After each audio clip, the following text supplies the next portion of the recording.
essayer de lire comme je peux le texte exact d'Alexandre. C'est fascinant. OK. J'aime beaucoup sa première phrase d'ailleurs. Le monde francophone est vaste, des fois beaucoup plus qu'on peut s'en rendre compte. C'est ce qu'on présente, c'est ce qu'on démontre aujourd'hui. C'est exactement ça. Membre Toastmasters depuis 2007, Alexandre Matt est passé de professionnel des chiffres à professionnel de la scène. Après 15 ans de gestion financière d'organismes culturels franco-ontariens au Canada, il a lancé sa carrière de conteur et d'orateur. Alexandre se spécialise dans les contes pour jeunes, pardon, pour les jeunes publics. Depuis 2020, il a fait plus de 200 présentations en français partout au Canada, en ligne et en personne, pour faire découvrir l'art du conte aux enfants et aux jeunes. Si ça ne vous inspire pas, moi, ça me donne un frisson, c'est magnifique. Plusieurs fois décoré du concours de discours international. Alexandre est devenu, en 2022, il y a quelques mois à peine, il est devenu le vice-champion mondial de la parole en public, avec un concours qui regroupe, en passant, plus de 30 000 personnes. Tout un accomplissement. C'est un plaisir d'avoir avec nous ce matin. Depuis ce temps, Alexandre est très sollicité à l'international pour des formations et des conférences. Et à la maison, j'allais oublier, à la maison, Alexandre pratique l'art du conte tous les jours avec son public, avec son auditoire le plus difficile. C'est 3 jeunes filles entre 2 ans et 10 ans. Belle pratique quotidienne. Et membre de la vitrine depuis ses tout débuts, Alexandre est avec nous à nouveau. Présentateur de discours en 2021, animateur du sommet, ce que je fais maintenant, il a fait ça l'an passé. Il est avec nous aujourd'hui pour présenter la première partie de la discussion avec Mark Brown. Acquise avec moi, Toastmasters distingué, vice-champion du monde de la parole en public, Alexandre Matt, DTM. Wow! Merci beaucoup! Quel bel accueil!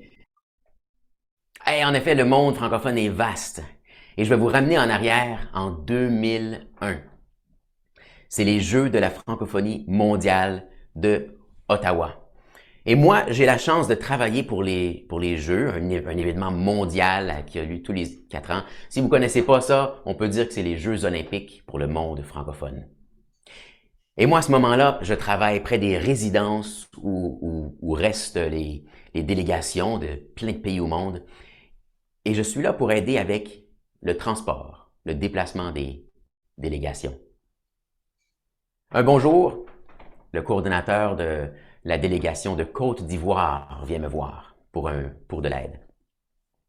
On a un souper à un restaurant ivoirien ce soir pour 6 heures. Pouvez-vous nous aider? Ben oui, c'est pour ça que je suis là. Pas de problème. Alors, moi, j'organise une navette, un autobus nolisé qui peut les amener là. Je vois la carte, je me dis, ça prend à peu près 20-25 minutes pour y aller. Alors, soyez là, 17h30, 5h30, vous pouvez être là, c'est parfait. Alors, à 5h30, je vais au point de rencontre, l'autobus est là et la délégation de la Côte d'Ivoire n'est pas là. Que se passe-t-il? Alors, j'appelle mon contact, l'autobus est ici, là, où vous devez y aller. Il me dit, oui, pas de problème, on arrive. C'est pour 6 heures. Oui, mais l'autobus part à 5h30 pour que vous soyez là, alors. Non, tout va bien, c'est pour 6 heures. S'il vous plaît, pouvez-vous envoyer? Oui, on arrive. OK. Alors, finalement, après quelques minutes, je vois quelques membres de la délégation qui arrivent tranquillement vers l'autobus. Là, par ce temps-là, déjà, le chauffeur d'autobus m'a averti, je vais devoir partir bientôt. Et au compte-gouttes, les membres de la délégation arrivent. Moi, je suis là, je dis, arrivez, là, l'autobus est là, il vous attend, il va partir bientôt. Finalement, après quelques temps, il est à peu près 5h45, 5h50, le chauffeur me dit, c'est la fin de mon shift, il faut que je parte, moi, là.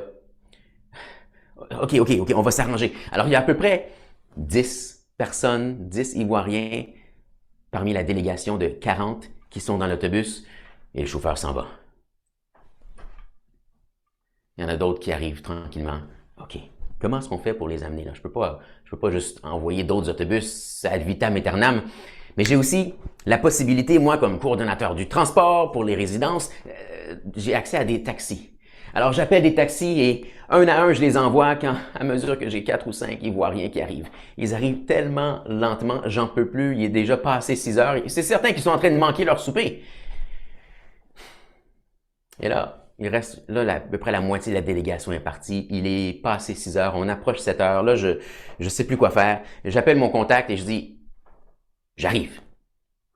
Je monte à l'étage des Ivoiriens pour aller voir ce qui se passe et je m'apprête à cogner aux portes pour leur dire, allez, c'est le temps de partir, vous êtes en retard. Et quand j'arrive là, qu'est-ce que je vois? Je vois des madames qui se préparent tranquillement devant le miroir et des messieurs qui racontent des blagues et qui racontent des histoires en regardant les madames qui se préparent devant le miroir. Et il y en a un qui me voit. Ah, c'est Alexandre, hein? Oui, t'es là pour le transport. Hey, merci de nous aider avec ça. Oui, mais vous avez manqué l'autobus, vous avez manqué les taxis, il n'y a rien que je peux faire. Moi, je peux peut-être appeler un autre autobus, une autre navette, mais après ça, c'est tout. Puis le coordonnateur est là, puis il dit, oui, d'accord, pas de problème, on va être là. J'ai appelé l'autobus pour qu'il soit là dans 20 minutes. Et je dis à mes nouveaux amis, l'autobus va être là dans 10 minutes. Hein? Il est intelligent, le monsieur, hein? Il se donne une marge de manœuvre de 10 minutes additionnelle. Alors l'autobus est là dans 20 minutes et tous les Ivoiriens ne sont pas encore sortis. Je ne comprends pas ce qui se passe. Finalement, il y en a quelques-uns qui sont arrivés. Le chauffeur, à nouveau, me dit qu'il s'en va. Il reste encore une poignée d'Ivoiriens qui n'ont pas réussi à sortir de la résidence.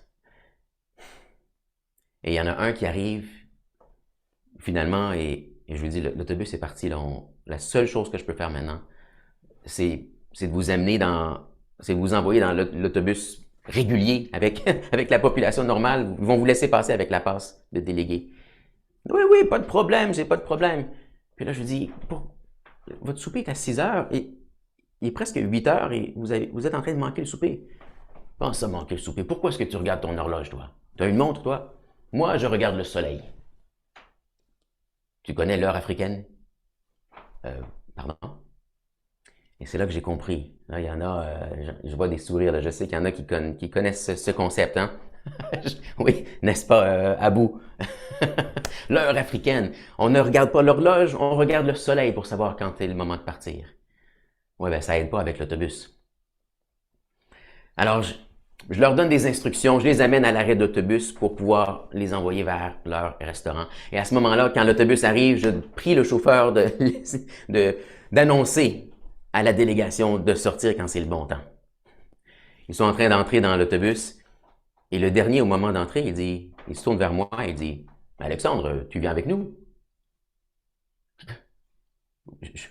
Là, ça fait déjà 2 heures que je suis supposé être à la maison. 2 heures à passer à être frustré, à essayer d'appeler ces Ivoiriens pour qu'ils aillent dans l'autobus, dans les taxis, dans un autre autobus, dans un troisième autobus. Et ils voudraient maintenant que je passe encore plus de temps avec eux. Ah oui, viens-t'en, tu vas voir, on va s'amuser. OK. Pourquoi pas? Alors, j'ai fait le trajet avec eux. Ce qui était une bonne idée, ça m'a permis de leur dire quand était le bon moment pour descendre.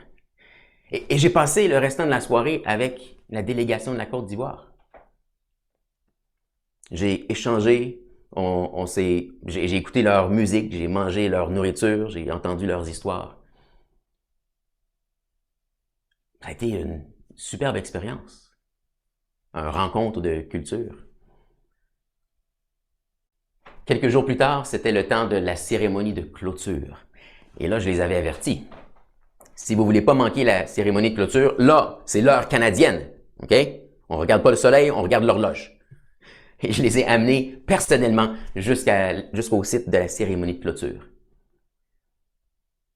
Et quand on était en train d'y aller, il y a deux des Ivoiriens qui m'ont offert un cadeau. Ils m'ont donné le costume de l'équipe de la Côte d'Ivoire. Le beau manteau très coloré. Alors, je portais ce manteau des couleurs de la Côte d'Ivoire quand j'étais avec eux et on se dirigeait vers l'entrée du site. Et à l'entrée, une bénévole des Jeux me dit « Non, monsieur, ici, c'est juste pour les délégations, vous ne pouvez pas entrer, là. Il faut aller à la haute entrée pour le public. » Et les deux amis ivoiriens se tournent tout de suite vers la madame et disent « Non, non, non, vous voyez, regardez ses couleurs. Il est ivoirien. Il est avec nous. C'est notre frère. » Wow! Alors, je suis entré sur le site des cérémonies de clôture avec la délégation de la Côte d'Ivoire.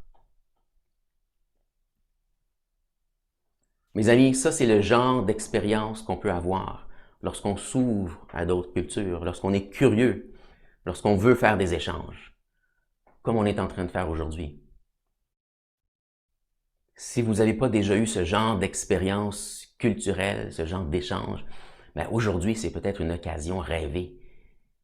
Restez avec nous après pour continuer de discuter, de découvrir, d'échanger vos goûts, vos mets, vos cultures.